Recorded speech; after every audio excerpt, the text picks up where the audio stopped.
Hello students, welcome back to my channel. Class 9 chemistry new book chapter number 2 का जो आज हमारा lecture है वो है एक्सरसाइज के एमसीक्यूज। एक्सरसाइज एमसीक्यू सॉल्व करने से पहले आपको ये बात पता होना चाहिए कि आपको चैप्टर के अंदर मौजूद जितने भी टॉपिक्स हैं, जितने भी कॉन्सेप्ट्स हैं, सबकी बेटर अंडरस्टैंडिंग होनी चाहिए। अच्छा, उसकी अंडरस्टैंडिंग अच्छी होने के लिए आपको क्या करना है, आपको डिस्क्रिप्शन आप खोलेंगे, ऊपर ही टॉप पर आपको प्लेलिस्ट का लिंक नजर आ रहा होगा। उसमें क्लास 9 केमिस्ट्री न्यू बुक के कंप्लीट लेक्चर्स मिल जाएंगे आपको, फुल बुक के। आपने उसको वो खोलना है और वहां से जाके लेक्चर्स लेके आने हैं। अब आप लेक्चर्स ले लेंगे तो आपके अंदर कॉन्सेप्ट बिल्डिंग आ जाएगी। उसके बाद फिर आप एमसीक्यू सॉल्व करने बैठेंगे तो आप आराम से एमसीक्यूज आप खुद सॉल्व कर सकते हैं, आपको किसी की हेल्प की जरूरत भी नहीं होगी। लेकिन मैं अभी यहाँ पर आपको एमसीक्यू सॉल्व करवाता हूँ, थोड़े बहुत कॉन्सेप्ट समझा के आपको एमसीक्यू सॉल्व करवा देता हूँ। बाकी बेहतरीन कॉन्सेप्ट लेने के लिए, बेस्ट कॉन्सेप्ट लेने के लिए आपको क्या करना है, डिस्क्रिप्शन में प्ले लिस्ट का लिंक है, उसको खोलना है। Class 9 chemistry new book complete book के लेक्चर्स आपको वहां पर मिल जाएंगे। अब हम स्टार्ट करते हैं एमसीक्यूज। पहले एमसीक्यू पढ़ते हैं हम। How many electrons can be accommodated at the most in the third shell of the element. ये जो टॉपिक है ना, मैंने पढ़ाया था बोहर एटॉमिक मॉडल वाले लेक्चर के अंदर। वहां पर हमने जिक्र किया था कि हमें अगर पता कराना हो कि किस शेल के अंदर कितने इलेक्ट्रॉन्स हैं, तो उसके लिए हम एक फॉर्मूला लेते हैं 2n²। 2n² फॉर्मूला पता होना तो हम n की जगह शेल नंबर पुट कर देते हैं। n क्या है? Number of shell. यहाँ पूछा उसने तीसरे शेल में बताओ इलेक्ट्रॉन्स कितने हैं। ठीक है, तो तीसरे शेल के लिए हम n पुट कर देंगे 3। तो 3 का स्क्वायर क्या होता है? 9, 9 2 18, तो 18 हमारा आंसर आ जाएगा। तो हम कह सकते हैं कि तीसरे शेल के अंदर 18 इलेक्ट्रॉन्स आते हैं, तो हमारा इसका करेक्ट आंसर है वो 18। उम्मीद करते हैं बात समझ आ गई होगी। इसी तरह अगर आपसे पूछे ना कि बताओ यार दूसरे शेल में कितने इलेक्ट्रॉन्स हैं, तो आप n की जगह 2 पुट कर दो। तो किसी जगह कहीं आपसे पूछेंगे पहले शेल में कितने इलेक्ट्रॉन्स हो सकते हैं, तो आप n की जगह 1 पुट कर सकते हैं। इसी तरह ये तरीकाकार होता है इसको सॉल्व करने का। आगे चलते हैं जी। What information was obtained from discharge tube experiment. Chapter 2 के बिल्कुल स्टार्ट में ना डिस्चार्ज ट्यूब एक्सपेरिमेंट्स के बारे में हमने डिस्कस किया था। वहां पर हमने पढ़ा था कि इलेक्ट्रॉन एंड ऑल्सो प्रोटॉन्स, ये दोनों डिस्कवर हुए थे डिस्चार्ज ट्यूब एक्सपेरिमेंट की बदौलत।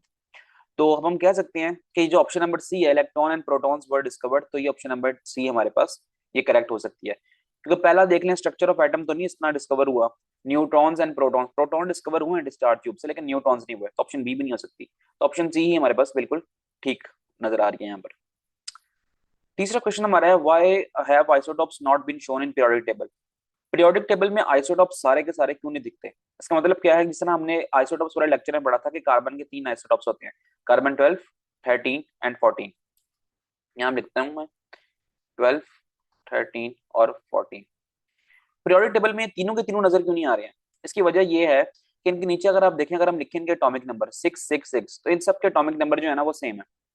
जब एटॉमिक नंबर सेम है तो पीरियोडिक टेबल जो अरेंज हुआ है ना, वो हुआ ही इसी तरह अरेंज है, due to increasing atomic number. तो एटॉमिक नंबर सिर्फ यहाँ पर कार्बन 6 है, तो कार्बन 6 एक बार हम लिख देंगे और उससे अगली बारी आएगी, फिर नाइट्रोजन की बारी आती है, इसका 7 एटॉमिक नंबर है। तो बहरहाल हम यहाँ पर अगर बात करें, अगर हम ये सारे के सारे लिख देंगे, तो पीरियोडिक टेबल में हम 3300 के करीब आइसोटॉप्स हैं, पूरे अरेंज कैसे करेंगे? तो एटॉमिक नंबर सबके सेम होते हैं, इसलिए सारे आइसोटॉप लिखने की जरूरत हरगिज नहीं है। तो हम एक लिख लेते हैं जो कि मेजर आइसोटॉप होगा, यानी कि कार्बन 6 और 12। इस तरह सबके अलग अलग होते हैं। इस तरह हाइड्रोजन का जो 1 1 वाला होता है वो सबसे ज्यादा क्वांटिटी में पाया जाता है, तो हम उसको ही लिख लेते हैं पीरियोडिक टेबल में। तो बहरहाल आपको ये बात समझ आ गई होगी। तो हम देख लेते हैं पहली ऑप्शन क्या कहती है, periodic table can not accommodate large number of isotope different elements. इसको रहने देते हैं, ये बात ठीक नहीं है। कुछ हद तक ये बात ठीक है, लेकिन जो है ना, लेकिन इससे बेहतर बातें भी आगे लिखी हैं। वो क्या है? Some of the isotopes are unstable and they give rise to the different elements. ये बात भी कोई खास बन नहीं रही है। All the isotopes have same atomic number, so there is no need to give separate place. ये बात काफी बेहतर लग रही है कि सारे आइसोटॉप्स का एटॉमिक नंबर तो सेम होता है, तो क्या जरूरत है भाई सबको लिखने? पीरियोडिक टेबल का असूल यही है, इंक्रीजिंग एटॉमिक नंबर पे देखो।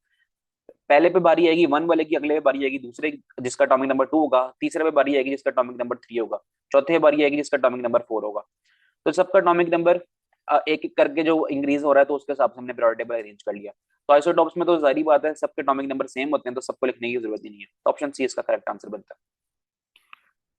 क्वेश्चन नंबर 4 पे जाते हैं। Which particle is present in different number in isotopes. बहुत सिंपल है, बहुत इजी है, अभी हमने लिखे भी थे आइसोटॉप्स कार्बन के। तो आप आइसोटॉप्स वाला कॉन्सेप्ट अगर बिल्कुल बेसिक कॉन्सेप्ट है, तो उसमें हमें पता है एटॉमिक नंबर सेम होता है। इसका मतलब है protons and electrons are same. Difference क्या है? Mass number. जब मैस नंबर डिफरेंस है तो हम कहेंगे कि न्यूट्रॉन्स डिफरेंस होने की वजह से आइसोटॉप्स का जो है ना नंबर डिफरेंट हो गया। न्यूट्रॉन हर आइसोटॉप में ना डिफरेंट होते हैं, इसलिए तो आइसोटॉप बन रहा है। न्यूट्रॉन डिफरेंट होते हैं, प्रोटॉन एंड न्यूट्रॉन्स में अनबैलेंस हो जाते हैं आपस में, क्योंकि न्यूट्रॉन्स इंक्रीज हो रहे हैं, प्रोटॉन कम हो रहे हैं उसके अकॉर्डिंग।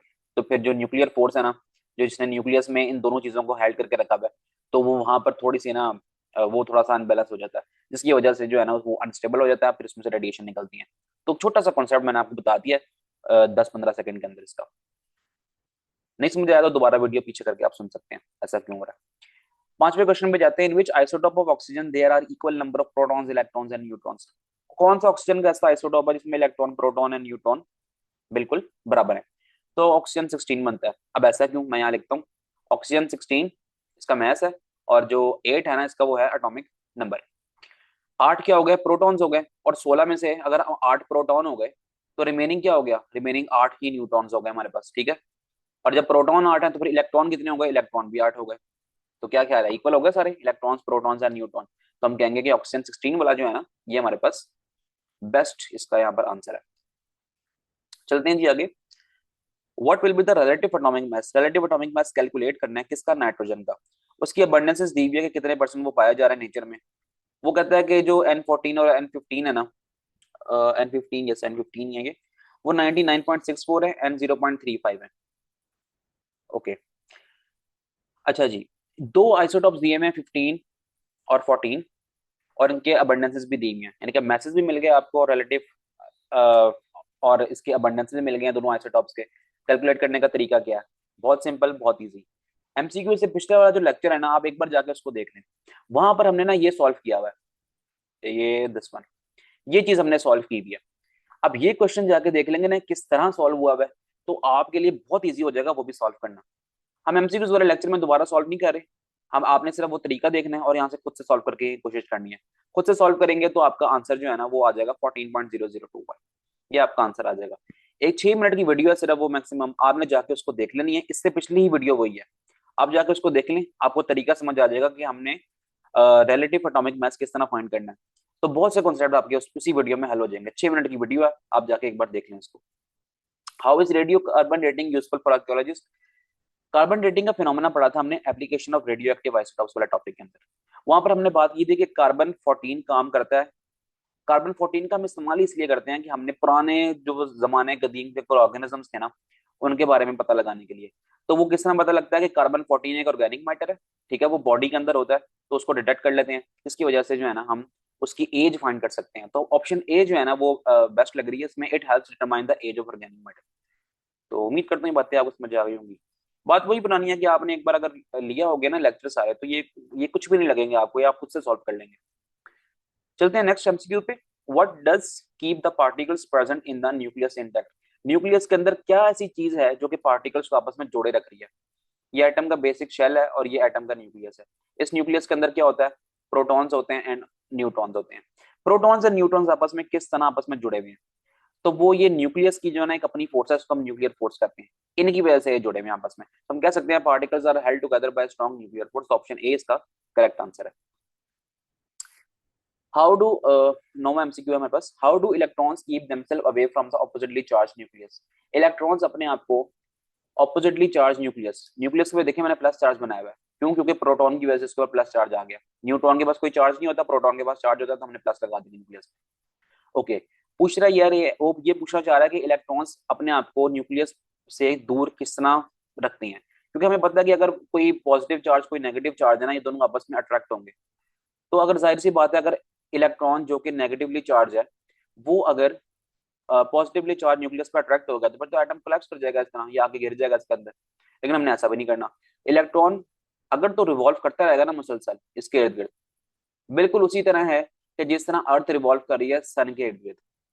अगर अर्थ ने रिवॉल्व करना बंद कर दिया तो सन की ग्रेविटेशनल पुल इस कदर स्ट्रांग है कि वो अर्थ को अपनी तरफ खींच लेगी और जमीन तबाह हो जाएगी।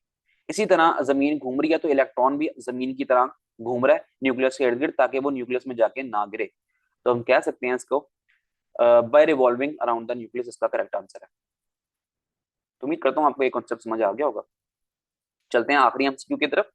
Rubidium consist of two isotopes, दो आइसोटॉप्स दिए में 85 और 87। The percent abundance of light isotope is 72.2। Light isotope कौन सा है, 85 वाला। What is the percent abundance of heavier isotope. 87 वाले की हमने परसेंट अबंडेंस फाइंड करनी है। फॉर्मूला हमारे पास वो पुराना है, relative atomic mass is equal to m1p1 plus m2p2 over 100।